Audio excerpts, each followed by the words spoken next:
Hey, I'm John Knight from Magpul. SHOT Show 2019. This is our 20th anniversary, so it's a big year for us.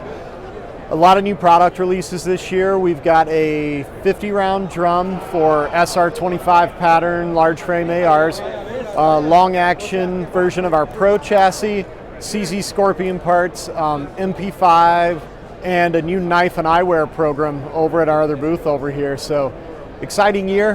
20 years all comes from a little rubber pull that our original founder, Rich Fitzpatrick, wanted to do better than 550 cord on the bottom of a GI magazine. And every year we look for something that makes the interaction with a firearm better, the human interface.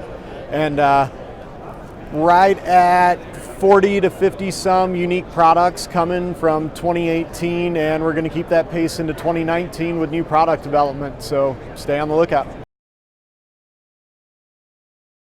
So we developed a 60 round 5.56 drum a few years ago, primarily because none of the ones on the market we found functioned the way we wanted them to. There was a huge cost penalty, huge weight penalty, and just the reliability for all that expense and effort was not what we would have considered acceptable for any of our magazines.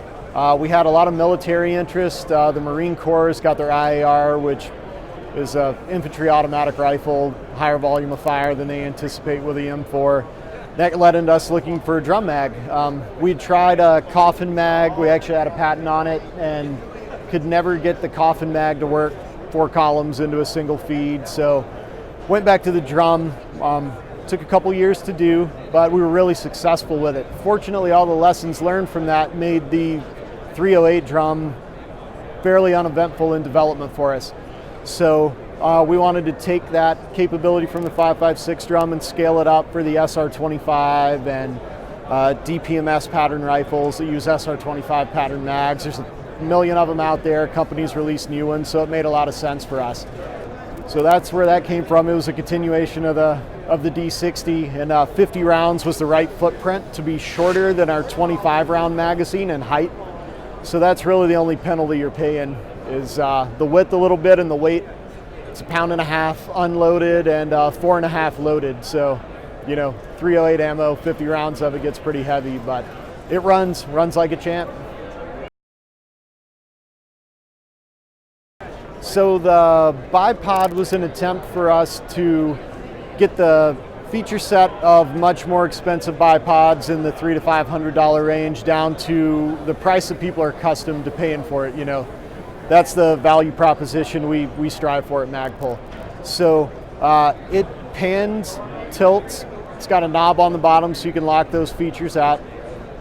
Uses Atlas compatible feet if you want to put spikes on it or skids or anything. Button adjustable, forced to overcome. You can just push the legs down, but then they lock in place in the down position. It's got about 10 to 15 degrees of preload, so it's easy to load the bipod without it skidding across the ground. They're lightweight, they're strong, they come in colors, and you can get them in Picatinny, M-LOK, or an ARM 17 footprint, so you can put any of the commonly available QD mounts on them.